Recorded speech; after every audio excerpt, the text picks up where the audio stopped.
Louis, un garçon de 8 ans, était assis sur un banc en bois usé dans le parc et regardait les autres enfants jouer.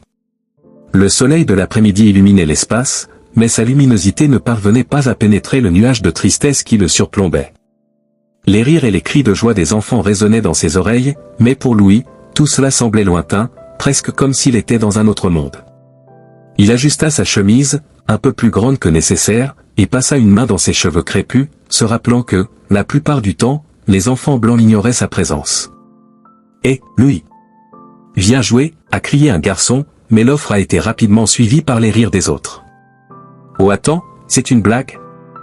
Nous ne voulons pas de toi ici. » Louis sentit son cœur se serrer. Il voulait juste un endroit où s'intégrer, faire partie de quelque chose. Avec un effort visible, il se releva et se dirigea vers le groupe, mais les mots cruels lui transpercèrent l'esprit comme des lames tranchantes. « Écoute, le Kniga est venu. Qu'est-ce que tu vas faire, danser pour nous ?» Les rires s'intensifièrent et Louis se détourna, les yeux brûlants de larmes qui refusaient de couler. Il rentra chez lui à pied, le poids du rejet sur ses épaules. Lorsqu'il entra, il trouva sa mère dans la cuisine, en train de préparer le dîner. L'odeur du riz et du poulet rôti empilèrent, mais la nourriture ne semblait avoir aucune saveur à ce moment-là. Louis était assis à table, regardant l'assiette vide devant lui. Sa mère, remarquant le silence pesant, se tourna vers lui. « Louis, que s'est-il passé ?» demanda-t-elle, l'inquiétude visible dans son regard.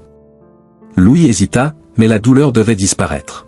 « À l'école, les enfants ne veulent pas jouer avec moi. Ils m'insultent et se moquent de moi, maman. » Sa voix tremblait et il ne pouvait cacher sa frustration. « Mon fils, » commença-t-elle en s'approchant et en posant sa main sur la sienne, « les gens peuvent être cruels, mais tu dois être plus fort qu'eux. Croyez en vous et en votre valeur. Vous êtes spécial, Louis. Ne laissez pas leur opinion te faire du mal. » Louis la regarda, cherchant du réconfort dans ses yeux. Elle savait toujours quoi dire, mais à ce moment-là, la douleur était encore trop intense. « Mais je veux juste avoir des amis, maman. » « Pourquoi est-ce si difficile ?» demanda Louis, la vulnérabilité apparaissant dans son expression. Sa mère soupira, son regard se détournant un instant.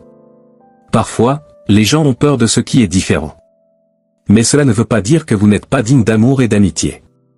Vous trouverez des gens qui voient votre valeur. » Louis hocha la tête, mais son esprit était encore plein de doutes. Le dîner était servi, et pendant qu'il mangeait, il ne pouvait s'empêcher de penser aux mots cruels qui résonnaient dans son esprit. Qu'est-ce qui n'allait pas chez lui? Pourquoi être différent signifiait-il être exclu? Il ne voulait plus être ce garçon solitaire, mais les blessures étaient profondes. Après le repas, Louis monta dans sa chambre. La lumière de la lampe illuminait l'espace et il se jeta sur le lit en regardant le plafond. Un livre sur l'étagère attira son attention. Il se leva et le ramassa, regardant la couverture usée. C'était l'histoire d'un jeune homme devenu un grand homme d'affaires. Le garçon du livre a fait face à des difficultés, mais n'a jamais abandonné. Louis commença à feuilleter les pages, sentant une étincelle d'espoir s'allumer dans son cœur. Il voulait être quelqu'un, faire une différence. Un jour, je leur montrerai qui je suis, se murmure-t-il, motivé par l'idée que l'avenir pourrait être différent. Les paroles de sa mère résonnaient dans son esprit et la détermination commençait à prendre forme. Louis ferma le livre et regarda par la fenêtre, rêvant d'un lendemain meilleur, où il pourrait se sentir accepté et aimé. Le soleil n'était pas encore complètement levé lorsque Louis se réveilla ce matin-là. La pièce était plongée dans une douce obscurité et les premiers rayons de lumière filtraient à travers les rideaux. Il s'étira, essayant de se débarrasser des souvenirs du rejet de la veille, mais la tristesse pesait toujours lourdement sur sa poitrine.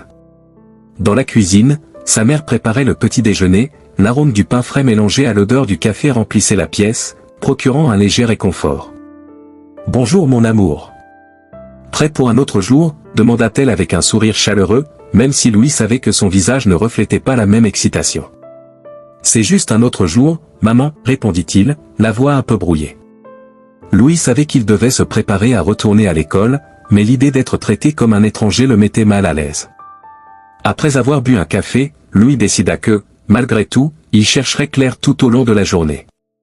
Elle était la seule qui semblait le comprendre, la seule qui ne le méprisait pas. Il se rappelait comment, à certaines occasions, elle l'avait fait se sentir spécial, même lorsque le monde lui disait le contraire.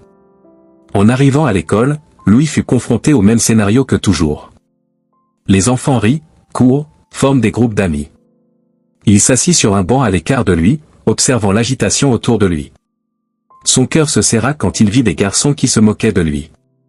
Il jouait au football et, comme toujours, il était ignoré.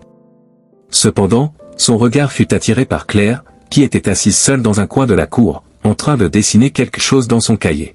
« Claire !» appela Louis, se levant avec un peu plus de pep. Il se dirigea vers elle et son cœur se serra lorsqu'elle réalisa que, pendant cette fraction de seconde, tout semblait un peu plus léger. « Salut Louis. Tu es en avance aujourd'hui, dit Claire en souriant avec un scintillement dans les yeux. « Oui, je voulais juste te voir, répondit-il en s'asseyant à côté d'elle. « T'es-tu amusé la nuit dernière ?» demanda Claire, sachant que la réponse serait probablement non. Louis secoua la tête. « Pas beaucoup. Les garçons m'ignorent toujours, dit-il avec un profond soupir. Mais je suis heureux d'être ici avec toi. Moi aussi. Nous pouvons créer notre propre monde si vous le souhaitez. Un endroit où nous sommes les héros, suggéra Claire, les yeux brillants d'excitation. Ce serait génial. Répondit Louis, souriant pour la première fois de la journée. Leur imagination commença à déborder, et bientôt ils inventèrent des histoires sur la façon dont ils pourraient vaincre des monstres et sauver des royaumes. Le monde extérieur disparut alors qu'ils discutaient de leurs aventures. La pause passa rapidement et bientôt les deux furent de retour en classe. Louis essayait de se concentrer sur ses cours, mais son regard se tournait souvent vers le livre sur l'étagère de la bibliothèque, un livre sur l'entrepreneuriat qu'il avait découvert la veille. Les pages jaunies semblaient promettre un avenir différent, un moyen d'échapper à la douleur et à l'exclusion. Une fois le cours terminé, Louis s'approcha de la bibliothèque, ses doigts glissant sur le dos du livre. Il le sortit et commença à feuilleter les pages, notant chaque mot. Pendant ce temps, Claire s'approchait, curieuse. « Que as-tu trouvé là-bas » demanda-t-elle en le regardant avec intérêt. « C'est un livre sur la façon de démarrer une entreprise. Il s'agit de prendre des idées et de les transformer en quelque chose de réel, répondit Louis, les yeux brillants d'enthousiasme. Je pense que cela pourrait être une façon de changer ma vie. Je pense que tu peux le faire, Louis. Tu as toujours été si intelligent et créatif, s'est exclamé Claire, l'encourageant. Penses-tu vraiment ? Parfois, j'ai l'impression que tout est contre moi, avoua Louis, un peu incertain. Tu n'es pas seul. Je serai avec toi, assura Claire en lui serrant légèrement la main. Si tu veux, nous pouvons réfléchir à quelque chose ensemble. L'idée d'avoir quelqu'un à ses côtés, quelqu'un qui croyait vraiment en lui, rendait Louis plus fort. Il sourit, sentant une étincelle d'espoir émerger dans son cœur. Oui, faisons-le. Créons notre propre avenir. L'amitié entre eux se renforça à ce moment-là, et Louis sentit que, malgré les difficultés, il y avait de la lumière au bout du tunnel. Il a décidé qu'il ne laisserait pas le passé le définir et qu'avec Claire, il pourrait rêver et construire un monde où il serait plus que de simples victimes de l'exclusion. Le soleil commençait à se coucher derrière les immeubles de la banlieue parisienne, rendant le ciel d'un orange foncé, alors que Louis, aujourd'hui âgé de 15 ans, se dirigeait vers l'école. Les voix des enfants résonnaient autour de lui, mais pour lui, ce n'étaient que des sons lointains. Il absorbait l'énergie du lieu, mais se sentait toujours comme un intrus. Le souvenir du rejet des enfants blancs, qui l'ont si longtemps ignoré et moqué, le hantait encore. À l'école, Louis avait trouvé un moyen de gérer la douleur. Il a commencé à vendre des bonbons qu'il avait achetés sur un marché voisin. Ses collègues, d'abord sceptiques, se sont vite rendus compte que les petits gâteaux et friandises qu'il leur apportait étaient délicieux. Au fil des jours, les ventes de Louis augmentent, et avec elles, un nouveau sentiment commence à naître en lui, la détermination. Alors qu'il organisait son petit stand pendant la pause, il aperçut Claire approcher. Elle avait toujours été son refuge, la seule à comprendre ses difficultés. Claire avait un peu changé au fil des années, mais son sourire reflétait toujours la gentillesse qui l'avait toujours caractérisé. « Salut Louis. Comment se passent les ventes aujourd'hui » demanda-t-elle avec une étincelle dans les yeux. « Mieux que ce à quoi je m'attendais, répondit fièrement Louis en disposant les bonbons sur la table de fortune. Il semble que certains d'entre eux ont finalement décidé de l'essayer. Claire regarda autour d'elle, remarquant que certains garçons riaient et montraient Louis du doigt. La douleur de l'exclusion était encore palpable, mais elle était déterminée à soutenir son ami. Un jour, tu seras un grand homme d'affaires, Louis. Je parie qu'ils regretteront tous de ne pas te croire. Je l'espère, dit Louis, essayant de cacher l'insécurité dans sa voix. Parfois, je veux juste qu'il me voie comme un égal. Au fond de lui, Louis savait que le chemin serait long. Les brimades persistaient et la solitude l'accompagnait toujours, même au milieu des rires et des blagues. Dans un coin de la cour, un groupe de garçons se préparait pour une fête qui aurait lieu le week-end prochain. Louis n'était pas invité, et ce souvenir le frappa comme un coup de poing dans le ventre. « Tu viens à la fête d'Anna ?» demanda l'un des garçons, Lucas, qui était toujours l'un des plus cruels. « Oh, attendez. Vous n'étiez pas invité, n'est-ce pas? Quelle honte !» Le rire résonna et Louis sentit le sang bouillir dans ses veines. Il se mordit la lèvre, retenant la colère qui bouillonnait en lui. Claire remarqua la tension croissante et éloigna Louis. « Allez, ça n'en vaut pas la peine, dit-elle doucement, mais Louis était déterminé à ne pas se laisser abattre. Après la pause, en rentrant chez lui, Louis ne put s'empêcher de penser à la fête et au mépris qu'il ressentait encore. Lui et Claire s'assirent sur un banc de parc et Louis se défoula. « Parfois, je me demande si cela va un jour changer. Si je peux me sentir partie intégrante de quelque chose de plus grand. Louis, regarde-toi. Vous faites déjà quelque chose d'incroyable en vendant vos bonbons. Vous créez votre propre espace, répondit Claire avec un regard encourageant.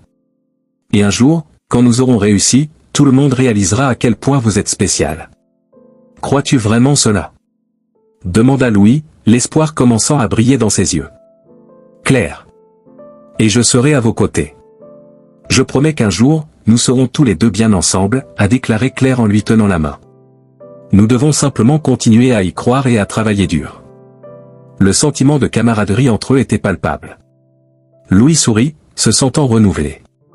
Même si le passé le hantait encore, il commença à comprendre qu'il avait le pouvoir de façonner son avenir. Avec le soutien de Claire et sa propre détermination, il était déterminé à prouver à tout le monde, et particulièrement à lui-même, qu'il était bien plus que les paroles cruelles qui l'avaient marqué. Alors que la nuit tombait et que les étoiles commençaient à briller dans le ciel, Louis regarda vers l'horizon, rêvant d'un avenir où il n'y aurait plus de douleur, seulement la réalisation de ses rêves. Il savait que le chemin serait difficile, mais pour la première fois, il sentit qu'il pouvait y faire face. Louis inspira profondément en observant le mouvement frénétique de la ville à travers la fenêtre du petit appartement qu'il partageait avec sa mère. La journée était claire et le soleil filtrait à travers les rideaux, illuminant l'espace simple mais accueillant.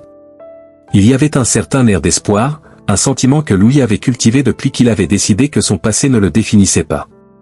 Une fois son diplôme d'études secondaires enfin obtenu, il était déterminé à changer de trajectoire. Ce matin-là, Louis se préparait pour une autre journée de travail au restaurant, où il passait des heures à servir les tables et à faire la vaisselle. L'odeur de la nourriture fraîche emplissait l'air et il adorait l'énergie du lieu. Alors qu'il se préparait, il regarda le petit tableau qu'il avait accroché au mur, une citation sur la persévérance qu'il se récitait souvent, le succès est la somme de petits efforts répétés jour après jour. Cette phrase résonnait dans son esprit comme un mantra. « Louis, tu es encore en retard !» a crié la gérante du restaurant, une femme d'âge moyen nommée Mireille, qui avait toujours un regard sévère mais un cœur généreux. « Désolé, Mireille. » répondit Louis en se dépêchant d'enfiler son uniforme. Je m'organisais pour la journée. Cependant, la pression de s'intégrer le suivait toujours. Même s'il avait des amis au travail, l'insécurité le tourmentait. Il vit ses collègues parler et rire, et l'espace d'un instant, une ombre de doute lui traversa le cœur.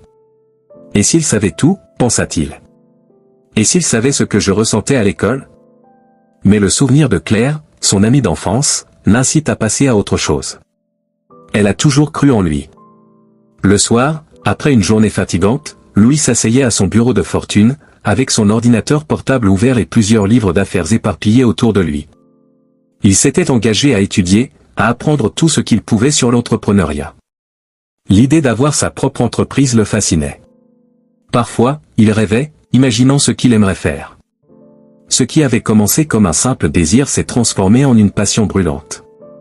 Alors qu'il parcourait des vidéos et des cours en ligne, une notification a attiré son attention, une conférence de jeunes entrepreneurs était sur le point d'avoir lieu dans la ville. Le cœur battant, Louis décide de s'inscrire. C'était l'opportunité qu'il attendait, une chance de montrer son potentiel et ses idées au monde. Il ne lui restait pas beaucoup de temps avant l'événement, alors il a commencé à travailler sur sa présentation, en consacrant des heures à chaque détail. Le jour de la conférence, Louis était nerveux mais déterminé. Il portait une chemise habillée qu'il avait achetée dans une friperie, et même si elle n'était pas neuve, il se sentait bien. En entrant dans l'auditorium, il a vu l'espace rempli de jeunes entrepreneurs, chacun avec sa propre histoire et ses propres aspirations. Il y avait une énergie palpable dans l'air et Louis avait l'impression de faire partie de quelque chose de plus grand. Quand ce fut son tour de se produire, Louis monta sur scène, le cœur battant à tout rompre. Il regarda le public et inspira profondément, se souvenant de toutes les difficultés qu'il avait surmontées. « Bonjour, je m'appelle Louis et aujourd'hui je vais vous présenter mon idée d'entreprise qui vise à créer une plateforme en ligne pour connecter les petits producteurs aux consommateurs locaux », a-t-il commencé, sa voix gagnant en confiance au fur et à mesure qu'il parlait. Il a exposé sa vision avec clarté et passion, et le public a semblé engagé. Cependant, au milieu de sa prestation, une voix familière l'interrompit. « C'est absurde, Louis. Pensez-vous vraiment avoir ce qu'il faut pour concourir ?» Lucas, désormais jeune adulte, est apparu du fond de l'auditorium, un air dédaigneux sur le visage. Le murmure dans le public s'intensifia et Louis ressentit une vague d'émotions contradictoires. Il s'arrêta un instant, le passé envahissant son esprit comme un éclair. Mais, au lieu de se laisser ébranler, il a décidé de profiter de ce moment à son avantage. « Lucas, je comprends que tu ne me crois pas. Mais cela ne m'arrêtera pas. Je suis ici pour montrer que nous pouvons tous surmonter nos défis, indépendamment de ce que pensent les autres, répondit Louis, sa voix ferme. Le public se tut et Louis réalisa qu'il avait attiré l'attention de tous. Il reprit sa présentation, désormais plus fort et plus déterminé. Il a parlé de l'importance de soutenir les petits producteurs, de créer un réseau qui favorise la solidarité et la croissance communautaire. À la fin, Louis a reçu de chaleureux applaudissements et le sentiment d'accomplissement était indescriptible. Il avait dépassé non seulement les attentes du public, mais aussi un chapitre douloureux de sa vie. Le voyage ne faisait que commencer, mais il savait qu'il était sur la bonne voie. Louis était dans son bureau, un espace petit mais dynamique rempli de plantes et de peintures inspirantes qui reflétaient son voyage. La start-up qu'il avait lancée avec Claire était en plein essor. Il avait réussi à se bâtir une solide réputation et les ventes dépassaient les attentes. Cependant, à mesure que les chiffres augmentaient, une ombre du passé commença à se former. Lucas, le garçon qui avait tourmenté son enfance, réapparut dans sa vie de manière inattendue. Ce matin-là, Louis et Claire étaient en réunion avec des investisseurs susceptibles de fournir le capital nécessaire au développement de l'entreprise. Louis était nerveux mais déterminé. Il savait que la présentation était cruciale pour l'avenir de l'entreprise. Il s'est levé et a commencé à expliquer leur stratégie de croissance, en montrant des graphiques et des projections qui indiquaient le succès qu'ils obtenaient. Notre produit n'est pas seulement une solution, c'est une expérience. Nous changeons la façon dont les gens se connectent à leur communauté, a déclaré Louis, avec une étincelle d'enthousiasme dans les yeux. Claire hocha la tête, le soutenant avec un sourire encourageant. Pendant ce temps, au fond de la pièce, Lucas était assis et regardait.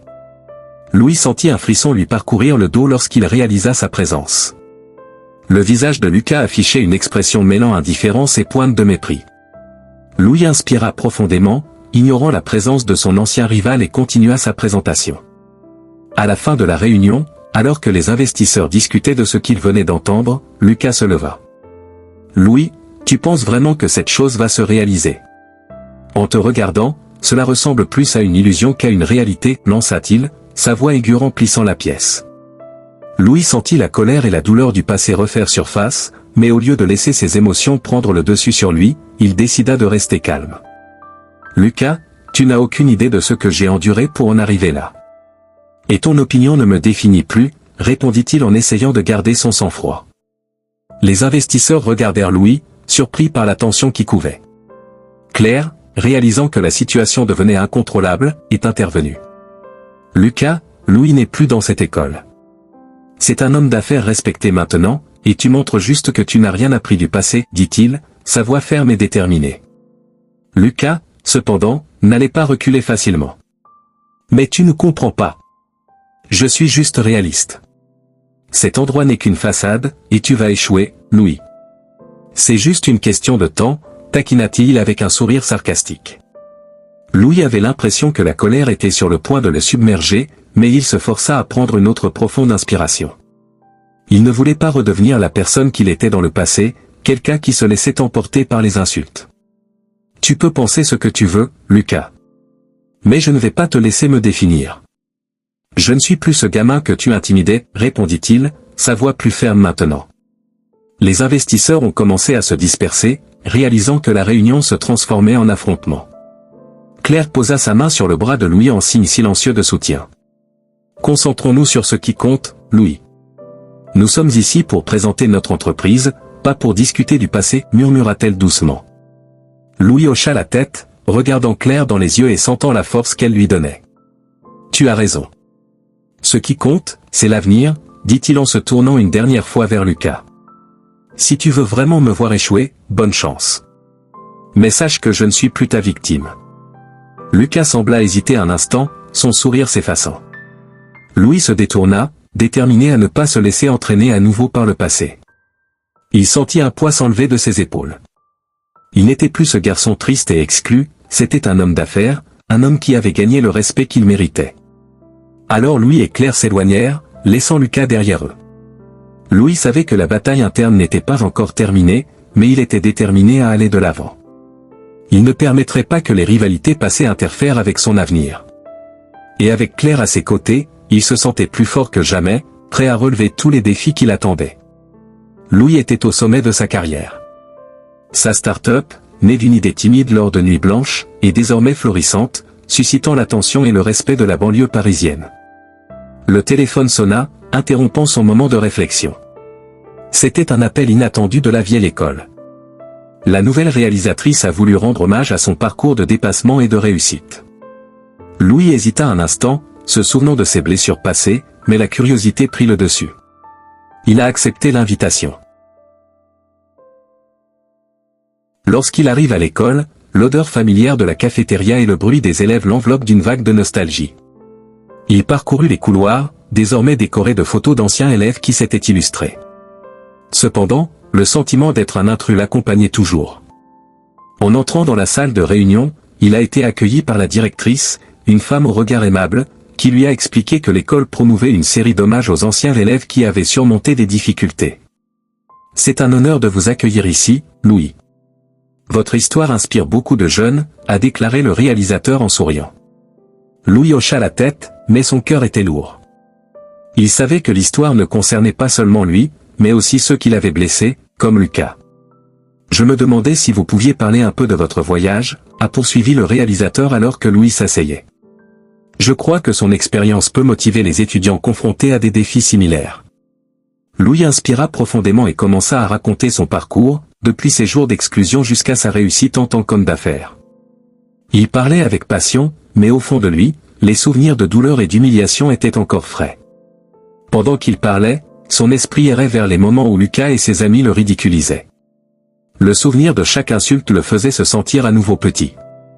Après la présentation, Louis fut surpris par la présence de Lucas, qui était dans la salle, visiblement nerveux. Le réalisateur, remarquant la tension, les présenta. Lucas, voici Louis, notre invité spécial. Salut, Louis, dit Lucas, la voix tremblante. Je voulais juste m'excuser. Je suis désolé pour la façon dont je t'ai traité dans le passé. Louis resta silencieux, absorbant ces mots. Des souvenirs de son enfance lui revinrent, mais il vit aussi un homme qui semblait combattre ses propres démons. Lucas avait l'air plus mince, avec de profonds cernes sous les yeux. L'expression sur son visage était celle d'un véritable regret. Tu ne sais pas ce que j'ai vécu depuis que j'ai quitté l'école, continua Lucas, les mots sortant précipitamment. Je me suis éloigné de tout le monde. La pression et la culpabilité m'ont consumé. Je voulais juste être accepté, mais j'ai fini par blesser les gens qui comptaient le plus. Louis était toujours partagé entre colère et compassion. Il regarda Lucas, se souvenant de toutes les fois où il s'était senti offensé. Mais en même temps, il aperçut un jeune homme qui cherchait la rédemption. Lucas, je ne sais pas quoi dire, répondit finalement Louis, sa voix ferme mais contrôlée. Moi aussi, j'ai traversé beaucoup de choses et je porte encore les cicatrices de cette époque. Mais ce que tu m'as fait m'a blessé d'une manière que je ne peux pas oublier. Je comprends, dit Lucas, la tête baissée. Mais j'aimerais avoir une chance de réparer les choses. Si tu peux me pardonner, peut-être que je pourrais me pardonner aussi. Ces mots touchèrent Louis d'une manière inattendue. Le pardon n'était pas quelque chose qu'il avait envisagé, mais en regardant Lucas, il réalisa que la vie était trop courte pour garder rancune. Si tu es vraiment prêt à changer et à bien faire les choses, je peux essayer de te donner une seconde chance, répondit Louis, hésitant mais déterminé. Merci, murmura Lucas, et Louis vit une lueur d'espoir dans ses yeux. Le réalisateur, observant la scène, sourit. C'est ce dont nous avons besoin, d'empathie et de compréhension. Louis, tu as fait quelque chose d'extraordinaire aujourd'hui. Louis quitta l'école avec un sentiment étrange, comme si un poids avait été enlevé de ses épaules. Il se libérait enfin des chaînes du passé. Le pardon ne concernait pas seulement Luc, il s'agissait de lui aussi. Cette nouvelle perspective a ouvert les portes d'un avenir plus prometteur, où leur cicatrice pourrait se transformer en histoire de dépassement et d'empathie. Ainsi, Louis a non seulement changé la vie de Lucas, mais aussi la sienne, en décidant que la véritable force réside dans la capacité de pardonner et d'avancer.